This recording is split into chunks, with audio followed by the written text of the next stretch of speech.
And சரி ஏதோ உங்களை ரொம்ப தொல்லை பண்றேன்னு சொல்லிட்டே இருந்தாரு அவரு. படத்துல இருக்க மாதிரியே தொல்லை பண்ண. என்ன அப்படி தொல்லை பண்ணீங்க? புழுதி பறக்கிற வந்து என்ன ஏதோ மிரட்டினீங்க? என்ன மிரட்டினீங்க? ஹவு கேன் யூ அப்படி? நான் எல்லாத்தையும் கேட்டு வாங்கிடுவேன் சார். ஆனா எவ்வளவு கியூட்டா இருக்கு இவங்க ரெண்டு பேரும் நேர்ல பார்க்கவே. சார் ஒரு பிளாஸ்டா இருந்திருக்கும்னு நினைக்கிறேன் இவங்களை டைரக்ட் பண்ணும்போது டெஃபினட்டா. அண்ட் புழுதி பறக்கிற அந்த பருத்தி வீரனா இருக்கட்டும், எங்க மனசு எல்லாத்துலயும் வந்து அந்த கடைக்குட்டி சிங்கமா இருக்கட்டும், மண்ணுன்னு வந்து ஒரு கால் எடுத்து வச்சாலே நம்ம ஆளு வேற மாதிரி அப்படிங்கிற மாதிரி ஒவ்வொரு படமும் கிராமத்து கதையில அவரோட ஸ்லாங், அந்த ஸ்லாங்க பிடிக்கிறது, பாடி லாங்குவேஜ், அவங்க பேசுறது, அந்த கெத்து எல்லாமே அத்தனை உழைப்பை கொட்டக்கூடிய எங்களோட கார்த்தி சார். மெய் அழகுனா தஞ்சை மண்ணில் காலை எடுத்து வச்சிருக்காரு. ப்ளீஸ் மெய்யழகன்ல உங்களை சந்திக்க வராரு எங்களோட கார்த்தி சார். ஒரு வாட்டி நம்மளோட ஸ்டைல்ல அவரை வந்து வரவேற்கணுமே, இல்ல உங்களை வந்து அவரோட ஸ்டைல்ல வரவேற்க சொல்லவா ஃபர்ஸ்ட்? என்ன மாமா சௌக்கியமா? நன்றி, ரொம்ப நன்றி, ரொம்ப சந்தோஷம். எல்லாம் குடும்பத்தோட இருக்கீங்க, ஃப்ரெண்ட்ஸோட இருக்கீங்க. So happy to see all of you. பத்திரிகை தொலைக்காட்சி உடைய நண்பர்களுக்கும் வணக்கம். ஒவ்வொருத்தரும் பேசும்போது மெய்யழகன் எவ்வளோ ஸ்பெஷல் சொல்லிட்டே இருந்தாங்க. 96 ஒரு படம் நம்ம எல்லாருமே ரொம்ப பாதிச்ச படம். அந்த கதை மட்டும் இல்லை, அந்த கதையை வந்து அவர் பிரசன்ட் பண்ண விதம், அதுல இருந்த இசை, அதுல இருந்த உரையாடல், அதுல ஒரு வார்த்தை தப்பா இருந்தா கூட அந்த படமே ஒர்க் ஆகாது. அப்படி வந்து இழைச்சு பண்ண ஒரு படம். அந்த படம் பார்த்துட்டு நான் பிரேம் சார்கிட்ட கூப்பிட்டு நான் பேசியிருந்தேன். பியூட்டிஃபுல்லா இருந்துச்சுங்க. ஒவ்வொரு ஷார்ட்டும் வந்து மென்ஷன் பண்ணி சொல்ற மாதிரி நிறைய படங்கள்ல கிடைக்கிறது இல்லை. பெரிய வெற்றி படங்கள்ல கூட அது அமையறது இல்லை. பட் இந்த படத்துல இன்னைக்கு நம்ம மறக்க முடியாத ஒவ்வொரு காட்சி அவ்வளவு அழகா இருக்கும். அவரோட கூப்பிட்டு பேசியிருந்தேன்.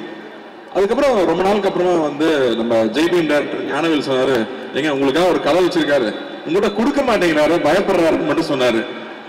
இப்படி ஒரு மனுஷன் எனக்கு ஒரு கதை வேற எழுதி வச்சுட்டு கொடுக்க மாட்டேங்கிறாரு. டபார் நானே மெசேஜ் போட்டேன், வேற யாருக்கும் போடக்கூடாது, நமக்கு வரணுங்கிறதுக்காக.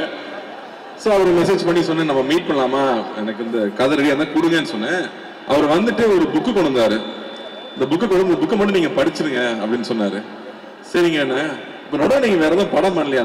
96 முடிச்சுட்டு 6 வருஷம் படம் பண்ணலைங்க இந்த மனுஷன்.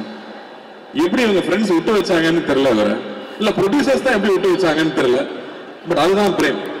ஒரு படம் புகழ் பின்னாடி ஓடுற ஆள் இல்லை, அந்த ஆர்ட்டுக்காகவும் அந்த எழுத்துக்காகவும் மட்டுமே இருக்கிற ஒரு அபூர்வ சில மனிதர்கள் இருப்பாங்களே, அந்த மாதிரி பொருட்காட்சியில வைக்கிற பீஸ் இவரு. அப்படி ஒரு ஆள் வந்து ஒரு அழகான ஒரு ஸ்கிரிப்ட் கொண்டு வந்து கொடுத்தாரு. ஸ்கிரிப்ட் படிச்சேன். படிக்கிறதுக்கு ஒரு 3 மாசம் ஆயிடுச்சு. ஏன்னா அப்புறம் கண்டினியூஸா ஷூட்டிங்ல இருந்தேன். அந்த புக்கை படிக்கும் போதே ஒரு 6 இடத்துலயாவது கண்ணில் தண்ணி போயிட்டே இருக்கு. ஐயோ பேப்பர் நடந்துருச்சுன்னு சொல்லி நான் திரும்பிட்டு இருக்கேன். படிச்சு முடிச்சுட்டேன். எனக்கு வந்து அந்த புக்கை பத்தி என்ன சொல்றதுனே தெரியல. ஏன்னா மனசுக்குள்ள வந்து சக்தி சொன்ன மாதிரி அவ்வளவு உணர்ச்சிகளை கொண்டு வருது. நான் தேங்க்ஃபுல்லி நாங்க வந்து ஃபர்ஸ்ட் ஜெனரேஷன் தான். நான் அப்பா அம்மா வந்து கிராமத்துலேருந்து வந்தவங்க. நான் சென்னையில் படிச்சிருக்கேன். பட் ஹாலிடேஸ் ஃபுல்லாக கிராமத்துல தான் இருக்கும். இந்த படம் வந்து இந்த புக்கு படிக்கும் போது எனக்கு இருந்த உணர்வு என்னன்னா, இது தமிழ்நாடு, இது நம்மளது இல்லை, இதுதான் நாம இல்லை அப்படிங்கிற ஒரு உணர்வு வந்துட்டே இருந்துச்சு. அது கரெக்டா கோவிடுக்கு அப்புறம் அது இந்த படம் கூட இந்த புக்கு கூட கோவிட்ல எழுதின புக்குன்னு தான் நினைக்கிறேன். ஏன்னா கோவிட் வந்து அந்த பீரியட் நம்ம எல்லாருமே யோசிக்க வச்சிருக்கு. நம்ம எங்க போயிட்டு இருக்கோம், நம்ம அப்பா அம்மா என்ன இருக்காங்க, அப்பா அம்மா கிட்ட பேசுறோமா, அண்ணன் தம்பி கூட பேசுறோமா, நம்ம சொந்தக்காரங்க கூட பேசுறோமா, நம்ம ஊருக்கு போறோமா, நம்ம குலதெய்வம் கோயிலுக்கு போறோமா, அந்த தேடல் எல்லாருக்கும் இருந்துட்டே இருக்கு. நான் இப்ப வந்து சென்னையில ஒரு தீபாவளி பொங்கல்னா சென்னை காலி, இங்க யாருமே இருக்கிறது இல்லை. டோல்கேட்ல போய் நின்னோம்னா அத்தனை வண்டி நிக்குது. எல்லாரும் ஊருக்கு தான் போயிட்டு இருக்காங்க. எல்லாருக்குமே ஒரு தேடல் இருக்கு. நம்மளுடைய ரூட்ஸ் என்னவோ அதை விட்டுறக்கூடாதுங்கிற தேடல் இருக்கு. அதை மிக கச்சிதமா கேப்சுலேட் பண்ற படமா நான் மெய்யழகன் பாக்குறேன். அண்ட் இந்த படம் வந்து படம் பார்த்தவங்க ஒவ்வொருத்தரா வந்து பிசினஸ்ல பாக்குறாங்க, அப்ரிஷியேட் பண்றாங்க. எப்படிங்க அந்த கதையை தேர்ந்தெடுத்தீங்கன்னாங்க, இவ்வளவு கமர்ஷியலான ஒரு படம், இது ஏங்க நான் பண்ணக்கூடாது அப்படின்னு தான் சொன்னேன். ஆக்ஷனும் காதல் காட்சி மட்டுமே கமர்ஷியல் ஃபிலிம் கிடையாது இல்லையா? ஸோ அந்த மாதிரி இதுல வந்து அவ்வளோ அற்புதமான விஷயங்கள் இந்த படம் பேசுது. ஸோ அந்த வகையில் இந்த படம் எனக்கு கிடைச்சதுல ரொம்ப ரொம்ப சந்தோஷம். அதுக்கப்புறம் எங்க அண்ணன் மேட்டருக்கு வரேன். அவர் என்னமோ என்ன அண்ணன்ட்டு அரண்சாமி சார் என்ன நினைச்சிட்டு இருக்கீங்க நீங்க? வேற வந்து இவ்வளவு பிரஸ் இருக்காங்க, கையெல்லாம் வச்சு மிரட்டுறாரு. ரொம்ப ஓவரா போயிட்டு இருக்கு, பயமா இருக்கு. எனக்கு வந்து கைதி வந்து ஒரு பயங்கரமான எக்ஸ்பீரியன்ஸ். ஏன்னா ஃபுல்லா நைட்லயே ஷூட் பண்ணோம். ஃபுல் நைட் ஷூட்டிங்க. லோகேஷ் கொண்டு எடுத்துருவான். டெய்லி ஃபைட் வேற. இந்த படத்துல வந்து மறுபடியும் ஃபுல் நைட் ஷூட்டிங்கு. ஆனா நல்லபடியா ஒரு ஃபைட்டு கிடையாது படத்துல. அதனால ஃபைட்ல எதிர்பார்த்து வந்துடாதீங்க. ஆனால் அந்த ஒவ்வொரு நைட்லையும் அருண்சாமி சார் கூட உட்காந்து நாங்க பேசிட்டு இருந்த விஷயங்களாகட்டும், ஏன்னா அவரே பேசிட்டு இருந்தாரு, நான் கேட்டு இருந்தேன்னு சொன்னா அவர் கோவப்படுவாரு. நாங்க 2 பேரும் சேர்ந்து பேசிட்டு இருந்தோம். ராஜகிரண் சார்லாம் வந்து ஒரு கதையை ஓகே பண்றது அவ்வளவு பெரிய விஷயம். அவர் வந்து தம்பி இதெல்லாம் ரொம்ப ஸ்பெஷலான படம், இந்த படத்துல இந்த கதை அதுல எழுத்துற ஒரு விஷயமும் மிஸ் ஆகாம கொண்டு வந்து சேர்த்துட்டோம்னாலே போதும், அதான் பெரிய விஷயம்னாரு. ஸோ நான் அருண்சாமி சார் நாங்க பேசும்போது இந்த சீன்ல இருக்கிற இந்த அழகு குறையாம நம்ம என்ன பண்ணிட முடியும், அதை ஒரு சின்ன பிசகு கூட மிஸ் பண்ணிடாம கொண்டு வந்து சேர்க்கணும் அப்படிங்கறத ஐ திங்க் எங்களோட கான்வர்சேஷன் மோஸ்டா அதை பத்தியே இருக்கும். அண்ட் இன்னொரு விஷயம் வந்து அருண்சாமி சார் சொன்னது ரொம்ப ஆச்சரியமா இருந்தது. அவர் ஒரு வில்லேஜ் பாய் அப்படிங்கிறாரு. அவர் வில்லேஜ் பாய் மாதிரி அங்க இருக்காரு. யார் சொல்ல ஒத்துக்க முடியாது, நான் இன்ன வரைக்கும் ஒத்துக்கல. ஆனா அவருக்கு அவ்வளோ ஒரு கனெக்ட் இருக்கு, அவ்வளோ ஒரு மெமரிஸ் இருக்கு. தஞ்சாவூர்ல போய் அங்கேயே இருந்து அந்த படம் ஃபுல்லா நாங்க ஷூட் பண்ணது. அந்த ஃபர்ஸ்ட் டே வந்து நான் கேட்டுட்டு இருந்தேன், எங்க தஞ்சாவூருக்குன்னு ஸ்லாங் இருக்கா அப்படின்னு கேட்டுட்டு இருந்தேன். இல்லைங்க, சுத்தமான தமிழ்னா தஞ்சாவூர்ல பேசுறதா சுத்தமான தமிழ், மற்ற எல்லா ஊர்லயும் ஆக்சென்ட் இருக்கும், பட் சுத்தமா கிளீனா இருக்கிறது தஞ்சாவூர் தான் சொன்னாரு. அப்ப அங்க ஒரு தமிழ் டீச்சர் ஒருத்தங்க இருந்தாங்க, அவங்களை கூப்பிட்டு வந்து எங்களை விட்டாங்க. அவங்க வாப்பா அப்படின்னாங்க. ஓ இதுதான் தஞ்சாவூரா, நான் அப்பவே புரிஞ்சுக்கிட்டேன் நான். அதாவது வெள்ளந்தியா ஒரு சின்ன ஒரு பிளாக் கூட இல்லாம நம்மளை பத்தி என்ன நினைப்பாங்கன்னு யோசிக்காம அப்படி அன்பை கொட்டுறது இருக்கு இல்லையா, அது அந்த ஒரு செகண்ட்ல புரிஞ்சுது. அதை பிடிச்சிக்கிட்டு தான் படம் ஃபுல்லா நான் டிராவல் ஆனேன்னு சொல்லலாம். அண்ட் பாலா சார் ஒரு இடத்துல அழகா சொல்லியிருந்தாரு, 2 பேர் உட்கார்ந்து பேசுறதே ஒரு அழகான திரைப்படம் அப்படின்னு சொன்னாரு. அந்த மாதிரி வந்து ரொம்ப நாளுக்கு அப்புறமா சந்திக்கிற 2 பேர் பகிர்ந்துக்கிறதுக்கு அவ்வளவு விஷயங்கள் இருக்கும், அதுல அவ்வளவு சுவாரஸ்யம் இருக்க முடியும். அதை வந்து எப்படிதான் இந்த மனுஷன் எழுதினாரே தெரியல, அதுவும் 6 நாள்ல எழுதுனேன் அப்படின்னு சொல்றாரு. இது என்னமோ வந்து அப்படியே ஒரு ஃப்ளோல எழுதின ஒரு கதை நினைக்கிறேன். ஸோ இந்த படம் நடிச்சது எனக்கு அவ்வளோ ஒரு சந்தோஷம். அண்ட் 27th இந்த படம் வரப்போகுது. It will be another special film. 96 எந்த அளவுக்கு ஸ்பெஷல் ஃபில்மோ அந்த அளவுக்கு இந்த படமும் ஒரு ரொம்ப ரொம்ப ஸ்பெஷல் ஃபில்மா இருக்கும்னு நான் நம்புறேன். அண்ட் முக்கியமா கோவிந்தாஸ் இந்த மியூசிக் பத்தி சொல்லணும். 96 காதலே வந்து இன்னைக்கும் எல்லாரும் ஒய்ஃபுக்கும் லவருக்கும் வச்சிருக்கிற ரிங்டோன் வந்து காதலே காதலேன்னு அந்த பாட்டு தான் இருக்கு. அந்த மாதிரி அவன் ஊருக்கு போகும்போது இந்த படத்தோட பாட்டை கேட்டுட்டு போகாம இருக்க மாட்டாங்க. அண்ட் அகைன் கமல் சாருக்கு பெரிய நன்றி சொல்லணும். அவருடைய அந்த ஒரு லயன்ஸ் வாய்ஸ்ன்னு சொல்றதா, அவர் பாடி கொடுத்தது அந்த படத்துல வர ஒரு ரொம்ப முக்கியமான ஒரு கட்டம். அதுக்கு அவர் ஆட் பண்ண வேல்யூ வந்து கொஞ்சம் கிடையாது. ஸோ கமல் சார், நம்ம உலக நாயகன் அவர்களுக்கு மறுபடியும் உங்க எல்லாரும் முன்னாடி நான் நன்றி சொல்லணும்னு நினைக்கிறேன். அண்ட் இந்த கதை அழகா வந்து சேரணும் அப்படிங்கும்போது 96ல இருக்கிற ஒவ்வொரு பொக்கிஷம், ஒவ்வொரு டெக்னீஷியனும் அப்படியே இந்த படத்துக்குள்ள வந்தது. மகி வந்ததாகட்டும், இல்ல கோவிந்த் வசந்தா வந்ததாகட்டும், எடிட்டர் ஆகட்டும், அவங்க அப்படியே இந்த படம் இந்த கதையே அவங்கள தேர்ந்தெடுத்துக்கிச்சு. அந்த கதை என்னென்ன தேவையோ அதை ஒவ்வொன்றா செதுக்கிச்சுன்னே சொல்லலாம். ஸோ அந்த மாதிரி ஒரு ரொம்ப ரேர் ஃபில்மாவே நான் அதை பார்க்குறேன். So it's very very special for all of us. And 2D அண்ணா கிட்ட கொடுத்துட்டா பிரச்சனையே இருக்காது.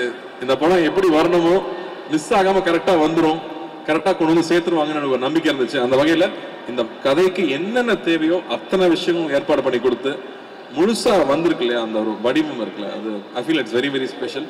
அண்ட் அகைன் நம்மளோட லக்கி ஆங்கர் அஞ்சனாவும் இங்க வந்துட்டாங்க. படம் நிச்சயம் வெற்றி பெறணும். Okay sir. Yes, thank you thank you thank you sir. நாங்க வந்து ஒவ்வொரு கிராமத்து கதையிலும் நாங்க ரசிச்சது வந்து நீங்க அந்த எடுத்து பேசுற ஸ்லாங் தான். நீங்க இப்ப சொல்லிட்டீங்க ஸ்லாங்லாம் கிடையாது, இதுதான் வந்து நார்மலா சூப்பரான ஒரு தமிழ், அதை வந்து நான் பேசியிருக்கேன்னு. என்ன மாமா சௌக்கியமாவா நாங்க கேட்டுட்டோம். தஞ்சையில இருக்கிற அந்த எப்படி பேசுனீங்கிறது எங்களுக்கு கேட்கணும்ல. ஒரு 2 டைலாக் அப்படியே எடுத்து விட்டீங்கன்னா சொன்னா சென்சார் இருப்பாங்க. எல்லாருக்கும் பிடிச்சிருக்கிறது வந்து பரவாயில்ல சொல்லுங்க, அதெல்லாம் நம்ம கட் பண்ணி போட்டுக்கலாம். அத்தான் படம் ஃபுல்லா வந்து அருண்சாமி சார் அத்தான் பேசிய கொலை எடுத்துட்டேன் நான். அதுல ஒரு சீன்ல வந்து சாப்பிட்டுட்டு இருப்போம், அவர் பர்ஸ்ல நிறைய காசு இருக்கும். இவ்வளவு காசை யாராவது பேக்ல வைப்பாங்களா? பர்ஸ்ல தானே வைக்கணும். அவர் வர சாப்பிட்டு இருக்காரு, அவர் எழுப்பணும். எப்படி எழுப்புறது? அதான் கொஞ்சம் சூத்தாம்பட்டியை தூக்குங்க அப்படின்னு சொல்லிட்டு பர்ஸ்ல வச்சு விடணும்.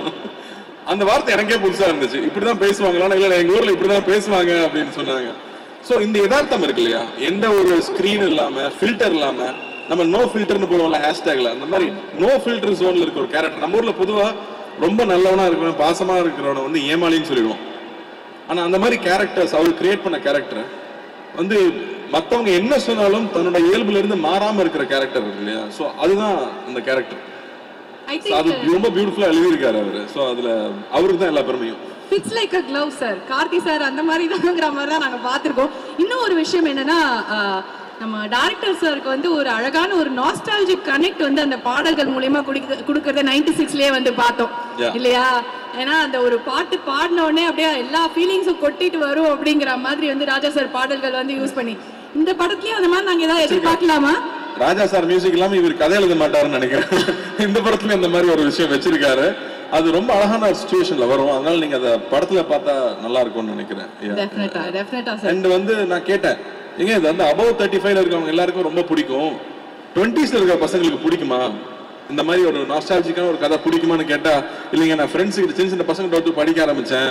அட பாதிகளா, நீங்க இவ்வளவு சந்தோஷமா வாழ்ந்துருக்கீங்களா? நான் எந்நேரமும் போனுக்குள்ளேயே இருக்கோம், எங்களுக்கு இந்த அவுட்டோர் லைஃபே தெரியல அப்படின்னு சொன்னாங்க. இந்த மாதிரி சொந்தங்கள் இருக்குன்னு தெரியலன்னு சொன்னாங்க. ஏன்னா இங்க எல்லாருமே சிங்கிள் சைல்ட் ஆயிடுச்சு. ஸோ அப்ப அத்தை மாமா சித்தப்பாங்கிற ஒரு சொந்தங்களும் இல்லாம போயிடுது, கசின்ஸுங்கிற விஷயமே இல்லாம போயிடுது இல்லையா?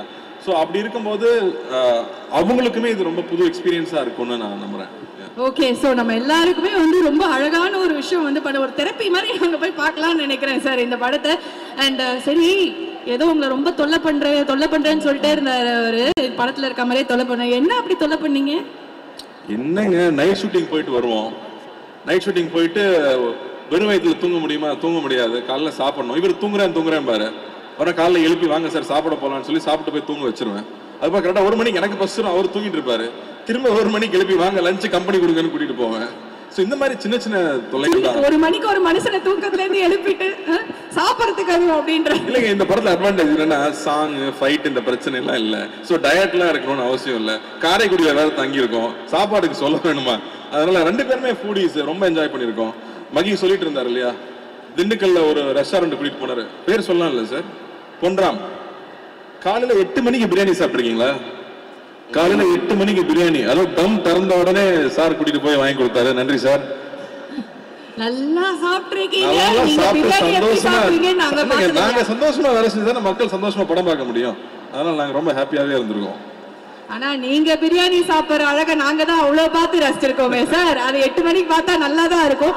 சரி, ஓகே, ஒரே ஒரு விஷயம் தான், நீங்க மேல இருக்கீங்க அவர் கீழே இருக்காரு, இப்படி மாத்தி இருக்கும்போது நான் மாத்தி சப்போர்ட் பண்ணுவேன். இருந்தாலும் அவர் பக்கம் நியாயம்னு ஒண்ணு இருக்கும்ல, அதை கூப்பிட்டு தானே கேட்கிறோம். சார் வாங்க சார், நீங்க மேல வாங்க சார். என்ன அழகா இருக்கு இதை பார்க்க அப்படிங்கிற மாதிரி இருக்கு எனக்கு இங்க இருந்து பார்க்க. கீழே நிறைய ஆக்ஷன்லயே சொல்லிட்டு இருந்தது சார், நிறைய கம்ப்ளைண்ட்ஸ் இருக்க போல இருக்கு சார். இல்ல சார், என்ன எனக்கு ஒரு கடைசியில பேசுறாரு, என்னமோ சொல்லிட்டு போயிடலாம், அதுக்காக நான் வந்து அதனாலதான் உங்களை வந்து நான் பாருங்க மேல கூப்பிட்டேன். கடைசியா அப்படி முடிக்க விட மாட்டோம், உங்களை தரப்ப சொல்லிடணும் அப்படின்னு. அவர் சொல்றதே பெட்டர்னு நினைக்கிறேன் நான். என்ன சார் இப்படி சொல்லிட்டீங்க? But it is so good to see both of you on screen. அது ஒரு மாதிரி ஒரு கலாட்டா, ஒரு மாதிரி அழகா இந்த கெமிஸ்ட்ரி எல்லாம் ரொம்ப ஓவர் யூஸ் ஆயிடுச்சு சார். அதை எப்படி சொல்றேன்னு தெரியல. ஒரு அந்யோன்யமா, ஒரு அன்பா, ஒரு பாசப்பிணைப்போ, ஒரு அந்த மாதிரி ஒரு குடும்பத்து கதையில பார்க்கும்போது அவ்வளோ அழகா இருக்கு. It was brilliant to watch you on screen and I'm sure இது ஒரு பெரிய திருவிழாவா எங்க எல்லாருக்குமே வந்து இருக்க போகுது. ஸோ மெய்யழகன் டீமை வந்து மேடைக்கு அழைக்கிறோம். Please join us on stage for a photo.